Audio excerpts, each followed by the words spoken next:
الفيديو ده معمول مخصوص علشان اقولك تبدأ ازاي. ركز معايا للاخر، عاوزك تسمع الفيديو ده كأنه بيتكلم عنك انت شخصيا. اول واهم نقطة معانا، ويمكن دي اكتر حاجة قلقاك دلوقتي، ويمكن برضه هي اللي خلتك تدخل على الفيديو ده، ولو ما كنتش بتذاكر اصلا في اولى وثانية ثانوي، اونلاين ولا اوفلاين؟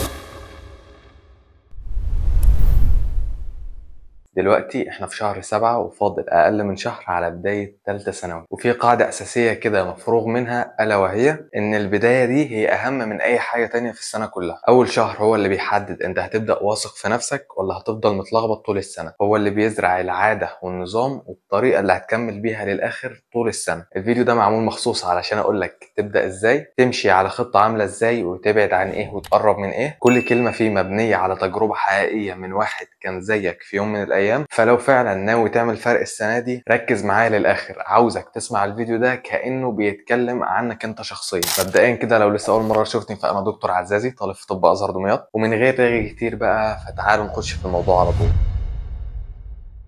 اول واهم نقطه معانا، ويمكن دي اكتر حاجه قلقاك دلوقتي، ويمكن برضه هي اللي خلتك تدخل على الفيديو ده، الا وهي تبدا السنه من امتى. هل الصح انك تبدا السنه من شهر 7، ولا المفروض اصلا تكون بدات، ولا تبدا من اول 8، ولا تستنى كمان لشهر 9؟ بص، هو من غير رأي كتير كده، المفروض بكل بساطه انك تبدا من شهر 8، من بدايه شهر 8 عادي جدا، يعني بخلاف العربي والشرعي، لان معظم المدرسين بيبداوا مثلا من نص شهر 7 في العربي والشرعي بالذات يعني، وعادي يعني مفيش مشكله، هم بيبقوا قاصدين يبداوا بدري علشان يخلصوا المناهج بدري شويه. ولكن نصيحتي ليك انك تبدا عادي جدا مع المدرس اللي انت هتروح له ايا كان هيبدا امتى، علشان تبقى ماشي معاه كويس جدا وبنظام كده من اول السنه، وما تراكمش حاجه عليه. طيب نرجع بقى ليه ما تبداش في شهر 7 ولا تستنى كمان شويه مثلا لشهر 9 يعني. بكل بساطه كده، من بدايه شهر 7 ده بدري قوي، هي السنه اوريدي طويله جدا، فليه تطولها على نفسك اكتر؟ هما كام يوم استمتع فيهم براحتك على قد ما تقدر، وبعدين هتذاكر عادي جدا لحد ما تتنفخ طول السنه. اما شهر 9 بقى فده متاخر جدا، واصلا هتلاقي كل المدرسين بادئين من شهر 8، فهيبقى في حصص او حاجات متراكمه عليك. هو عادي جدا هتتلم، بس هيأثر على نفسيتك وممكن يحبطك، وممكن تحس ان الموضوع صعب وانك مش هتقدر. فخليكوا حلوين مع بعض كده انت ونفسيتك يعني. وبكل بساطه كده، ابدا السنه عادي جدا من شهر 8. وزي ما قلت لك، العربي والشرعي بالذات، لو المدرس اللي انت هتروح معاه هيبدا من نص 7، فاوكي ابدا معاه عادي جدا، مفيش اي مشاكل، وما تتاخرش. ودي كده كانت اول نقطه معانا في الفيديو بتاع النهارده. فركز معايا برضو كده، علشان تاني نقطه معانا مهمه جدا جدا، الا وهي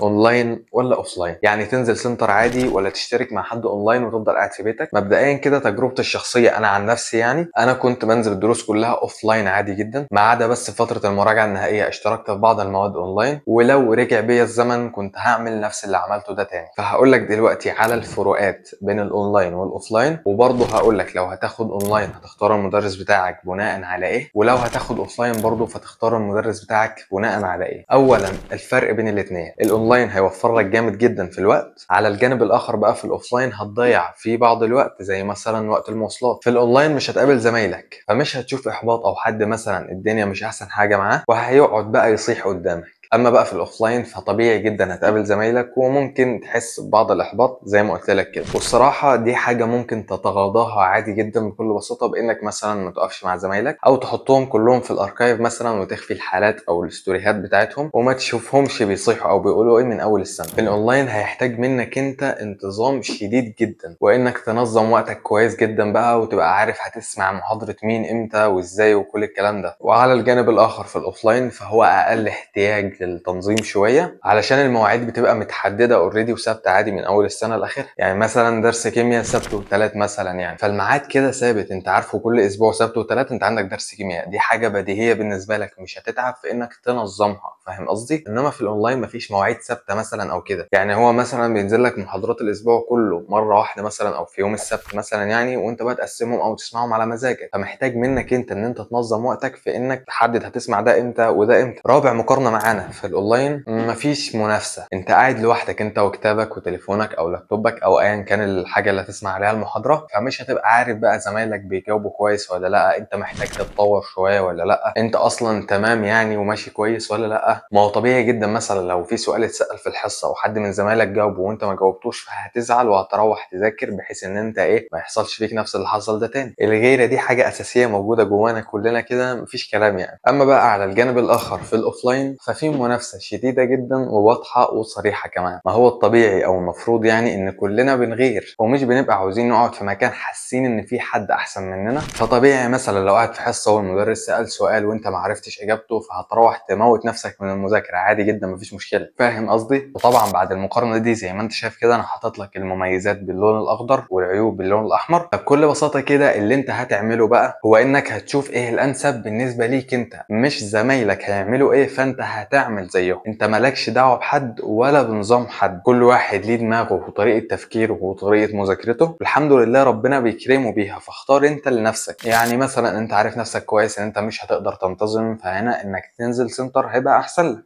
الدروس مثلا جنب منك في نفس المكان يعني، فانت مش هتضيع وقت فيها يعني في المواصلات يعني وكده، فهنا انك تنزل سنتر او تبقى اوفلاين يعني احسن لك. لقيت نفسك مش محتاج منافسة مثلا علشان تذاكر او تنتج كويس جدا، فهنا هيبقى انك تاخد اونلاين هو احسن ليك. وهكذا بقى على نفس المنوال ده. يعني انا كتبت لك المميزات والعيوب وشرحتها لك ووضحتها لك، فانت اختار كويس الانسب ليك انت على حسب نظامك انت وعلى حسب روتينك انت. طيب وده كان بالنسبة للفرق بين الاونلاين والاوفلاين. ونيجي بقى دلوقتي لنقطة لو هتاخد اونلاين تختار المدرس بتاعك بناء على ايه. اولا تكون جربته في اولى او تانية ثانوي مثلا وفهمت منه كويس جدا وارتحت معاه بنفسك كده، والمفروض ان انت عديت وجربت اغلب المدرسين في اولى وتانية ثانوي، فعارف كويس مين احسن لك ومين لا. ولو ما كنتش بتذاكر اصلا في اولى وتانية ثانوي فما فيش مشكلة، عادي جدا معاك اول شهر في ثالثة ثانوي ده تجرب فيه مدرسين الدنيا كلهم لحد ما تثبت على مدرس واحد بس تفهم منه كويس جدا وتحبه لله في الله كده وخلاص، ده اللي هتمشي معاه طول السنة. او حتى تسمعه عادي على يوتيوب من غير ما تشترك معاه كده لو انت في حتة مثلا ما فهمتهاش من المدرس بتاعك، وده وارد جدا يعني. تاني حاجة بقى تختار على اساسها ان يكون في متابعة مستمرة من ناحية امتحانات مثلا سواء اسبوعية او امتحانات شاملة، وبتلاقي حد بيرد عليك لو في حاجة انت مش فاهمها، حد يشرحها لك يعني او يفهمها لك وكده. وده هتعرفه بكل بساطة بانك تسأل اكتر من حد كان مع المدرس ده قبلك. فاسأل عادي على المدرس اللي انت هتشترك معاه من قبلها، مفيش اي مشكلة. وممكن حتى دلوقتي في الكومنتات على الفيديو ده تكتب او تسأل على المدرس اللي انت عاوز تسأل على نظامه، وحد من زمايلك بتوع الدفعة اللي فاتت يجاوبك. وكده كده هبعت لهم الفيديو ده على قناة التليجرام بتاعتنا اللي هتلاقي اللينك بتاعها تحت في وصف الفيديو، فما تنساش تنضم ليها. فهخلي زمايلكم اللي هم بتوع الدفعة اللي فاتت اللي هم لسه مخلصين امتحانات من كام يوم دولت كده يساعدوكم، ويا ريت بجد تدعوا لهم ربنا يوفقهم ويكرمهم ويكبر بخاطرهم في النتيجة ويدخلوا الكليات اللي بيتمنوها. اما بقى لو هتاخد اوفلاين فتختار المدرس بتاعك بناء على ايه؟ برضه بناء على نفس الحاجات اللي فاتت، اللي هي اولا انك تكون جربته قبل كده، ثانيا في متابعة مستمرة واهتمام والدنيا لذيذة. نيجي بقى لثالث نقطة معانا في الفيديو بالنسبة لعدد ساعات المذاكرة في بداية السنة بالذات. يعني طبعا انا عارف ان انتوا عاوزين عدد ساعات محدد كده اقوله لكم علشان تمشوا عليه، بس لا